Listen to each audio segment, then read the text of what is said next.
আসসালামু আলাইকুম। বাংলাদেশের বর্তমান টপিকস সোহাগ হত্যা। আপনারা সবাই জানেন সোহাগকে কীরকম নির্মমভাবে হত্যা করা হয়েছে। আমি এই প্রসঙ্গে আর নতুন করে কোনো আলোচনা করতে চাই না, যেহেতু বুধবারের ঘটনা, সেটা শুক্রবারে ভিডিও ভাইরাল হবার পর আমাদের গোচরে এসছে। এরপর সবাই ভিডিও বানিয়েছে। যারা সেই ভিডিও দেখেছেন তাদের মনে হয় এখনও আত্মা থেকে সেই ক্ষতটা যায়নি। আমি 100% শিওর আমি ভাই দেখিনি। আমি এটা নিয়ে আর পেঁচাতে চাই না যে কি হয়েছিল, কিভাবে হয়েছিল, কারা করেছিল, সমস্ত খবরই আপনাদের গোচরে আছে। আমি শুধু দুটো তিনটে বিষয় নিয়ে আলোচনা করতে চাই। আমি যখন ভিডিওটা করছি তখন বাংলাদেশ সময় সকাল 11টা হবে। আমার এখানে এখন 7টা বাজে, সকাল 7টা বাজে। আমি এখনও ঘুমাইনি। আমি এখন ঘুমাবো এই ভিডিওটা ছেড়ে দিয়ে। এর মধ্যে আমি একমাত্র সেই যে পঞ্চ পাণ্ডব আছেন যারা সবসময় ভিডিও করে বেড়ান, তাদের মধ্যে একমাত্র জাহিদ সাহেবকে দেখলাম একটা ভিডিও করেছেন এটাকে নিয়ে, মানে সোহাগকে নিয়ে। আর কিন্তু কোনো পাণ্ডবই সোহাগকে নিয়ে কোনো ভিডিও এখন অবধি করেনি। আপনারা যখন দেখছেন তখন হয়তো কেউ করতে পারে, কিন্তু জাহিদ সাহেব ইনিয়ে বিনিয়ে অনেক কথাই বলেছেন এবং উনি সর্বশেষ যে কথাটা বোঝাতে চেয়েছেন, এগুলোর জন্য বিএনপি যতটুকু দায়ী তার চেয়ে বেশি দায়ী সরকার। সেই অথর্ব স্বরাষ্ট্রমন্ত্রী কি করছে, উনি কেন এগুলো কন্ট্রোল করতে পারছেন না, ইত্যাদি ইত্যাদি যা বলেন আর কি। ওনারা সবসময় শুধু এইটাই বলেনি তাড়াতাড়ি নির্বাচন দিয়ে দেন, তাহলেই হয়তোবা এই সমস্ত সমস্যার সমাধান হবে। হয়তোবা অন্য পাণ্ডবরা যখন এটা নিয়ে ভিডিও করবে তাদের একটাই দাবি থাকবে, নির্বাচন দিয়ে দিন, নির্বাচন দিয়ে দিন। সরকার ব্যর্থ, সরকার ব্যর্থ।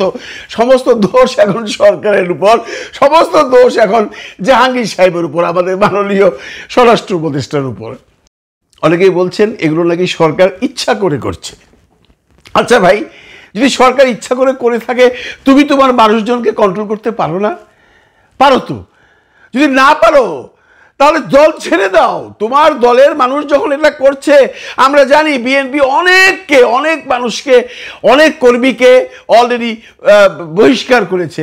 সমস্যা কি সমাধান হয়েছে? আপনারা এই খবরের পাশাপাশি আরেকটি খবর হয়তো অনেকেই দেখেননি, সেটা হলো খুলনায় বিএনপির এক বহিষ্কৃত নেতাকে এই শুক্রবার দিনই নামাজের পর সে তার বাড়ির আঙ্গিনায় তার গাড়ি পরিষ্কার করছিল। সেই নেতাটি বহিষ্কৃত নেতা। তখন অবধি নিউজে যেটা এসছে, তাকে বাড়ির সামনে এসে গুলি করে হত্যা করে মাটিতে ফেলে দিয়ে তার রগ কাটা হয়েছে। রগ কেটে মৃত্যু নিশ্চিত করে তারা চলে গেছে। কারা করেছে আমরা জানি না। খুন হয়েছে বিএনপিরই একজন বহিষ্কৃত কর্মী, কিন্তু নিউজে আসছে উনি বহিষ্কৃত হওয়ার পরও অনেক ঝামেলা করেছে, ইত্যাদি ইত্যাদি। মানে চলছে। কিন্তু সমস্ত খুন খারাপিকে দাপিয়ে রেখে এই সোহাগ হত্যা এখন talk of the town, talk of the city, talk of the world. যে সমস্ত জায়গায় বাঙালিরা আছেন তারা সবাই এগুলো দেখছেন, কারণ ভার্চুয়াল মিডিয়ার যুগ, সবার হাতে আছে। আমাকে নিউ ইয়র্ক থেকে ফোন করেছে, আমাকে লন্ডন থেকে ফোন করেছে, বলছে ভাই কি অবস্থা দেখেছেন? আমি কিন্তু তখন অলরেডি দেখেছি। আমি কালকে সারাদিনই দেখেছি, সবার ভিডিও দেখেছি, কিন্তু সেই পঞ্চপাণ্ডবের কোনো ভিডিও পাইনি। কিন্তু ভিডিও করার এক মুহূর্তে আমি জাহিদ সাহেবের ভিডিওটা পেয়েছি, যিনি ওই যে বললাম উনি সরকারকে দোষ দিয়েছেন। উনি নিয়ে অনেক কথা বলছেন। আমি ওনাকে অনুরোধ করবো, আপনি দয়া করে গিয়ে আপনার কন্টেন্টের নিচে কমেন্টসগুলো দেখুন, মানুষ আপনাকে কীভাবে গালাগালি করছে। উনি ডিরেক্ট ইনডিরেক্ট সাপোর্ট করে গেছেন অনেক কিছু। উনি সরকারকে দোষ দিয়ে গেছেন পুরো ভিডিওটাতে, আপনারা দেখলেও বুঝবেন। এখন বিএনপির ভাষ্য কি? বিএনপির একটা ভাষণ দেখলাম। বিএনপির স্থায়ী কমিটির সদস্য, সবচাইতে বর্তমানে প্রভাবশালী নেতা জনাব সালাউদ্দিন সাহেব বলেছেন, আমরা তো ওকে বহিষ্কার করেছি, এরপর আমাদের নিয়ে এগুলো সমালোচনা করবার আর কোনো প্রয়োজন নেই। তার মানে আপনার ভাই বা আপনার সন্তান একটা খুন করেছে, খুন করে পালিয়ে গেছে, পুলিশ তাকে ধরতে পারছে কিনা এখনো শিওর না। আপনাকে যখন জিজ্ঞাসা করা হলো আপনার ভাইটা করেছে বা আপনার ছেলেটা করেছে, আপনি বললেন আমরা ওকে, বাবা বলল আমি ওকে ত্যায্য পুত্র করে দিয়েছি, ভাই বলল আমরা ওকে বাড়ি থেকে বের করে দিয়েছি, আমাদের দায়িত্ব শেষ। Is it true? এটাই কি হয়? এটা কি হওয়া উচিত? এই যে বিএনপির এই সমস্ত হচ্ছে, বিএনপির যে প্রধান তারেক রহমান তো বারবার বলছিল এগুলো বন্ধ করো বন্ধ করো, কেউ তো করছে না। এবং অনেকেই প্রশ্ন তুলছেন তারেক রহমান সাহেব যে অবধি না আসবেন সে অবধি নাকি এগুলো মিটমাট হবে না। তারেক রহমান সাহেবের আশা নিয়ে একটা ভিডিও করব পরে, উনি কবে আসছেন কী ব্যাপার কিছু একটা খবর আছে, সেই প্রসঙ্গে এখন যাচ্ছি না। এখন সোহাগকে নিয়ে আছে। সোহাগের সন্তানদের কান্না দেখলাম আজকে সকালবেলা, এই ভিডিওটি করবার একটু আগে। কারা করেছিল আমি জানি না, সেই ওর ভাগ্নি এবং ওর সন্তানরা সেই ভিডিওটা দেখে যেভাবে আহাজারি করছে, যেটা করা স্বাভাবিক।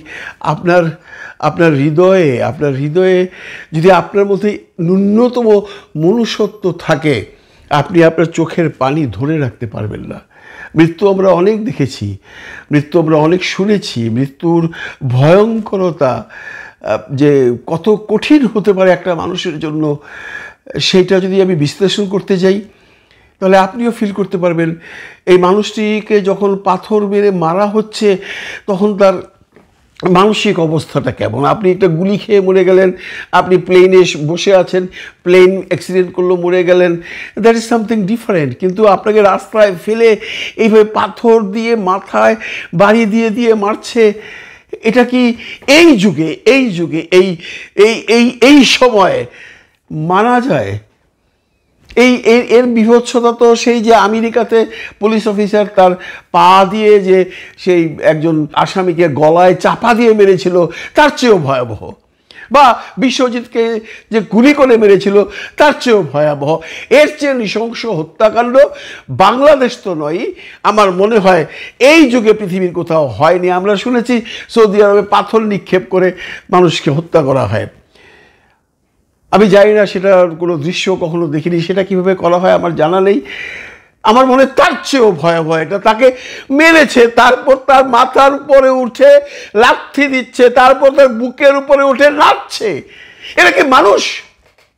সেই মানুষগুলোকে আপনারা বলছেন বহিষ্কার করে দিয়েছি, আমাদের দায়িত্ব শেষ।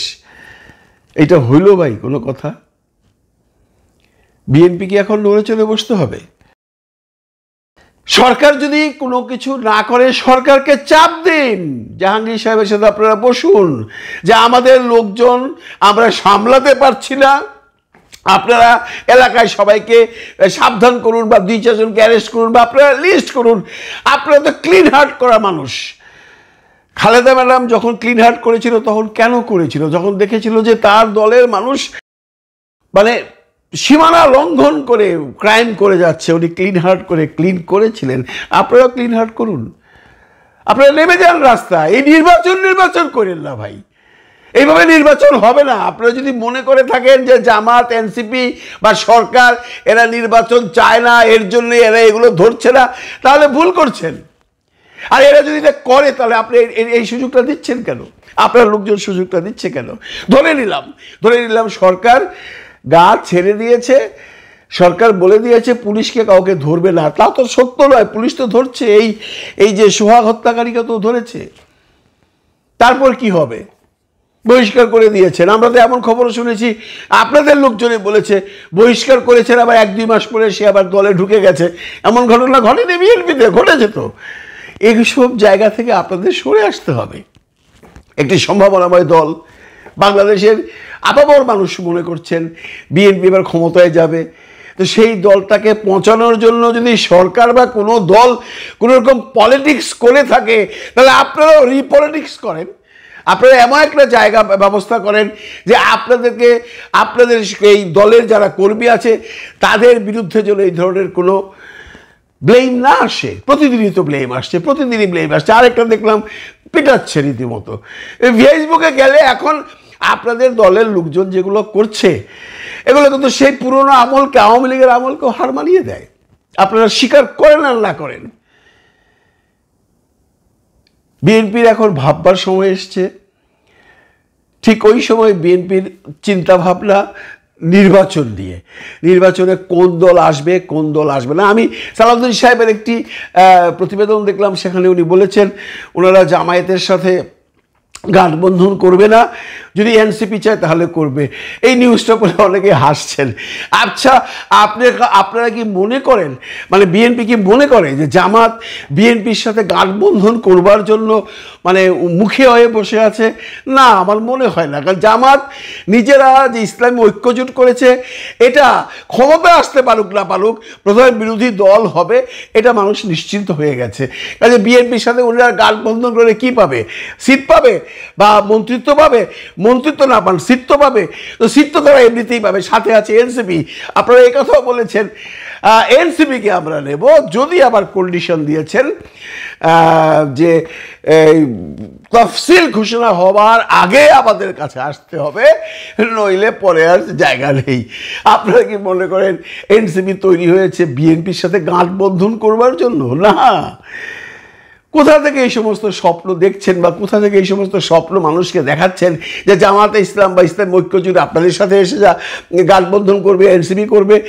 জামাতের সাথে আপনাদের গাঠবন্ধন হবার কোনো প্রশ্নই ওঠে না, এবং এনসিপির সাথেও প্রশ্ন ওঠে না।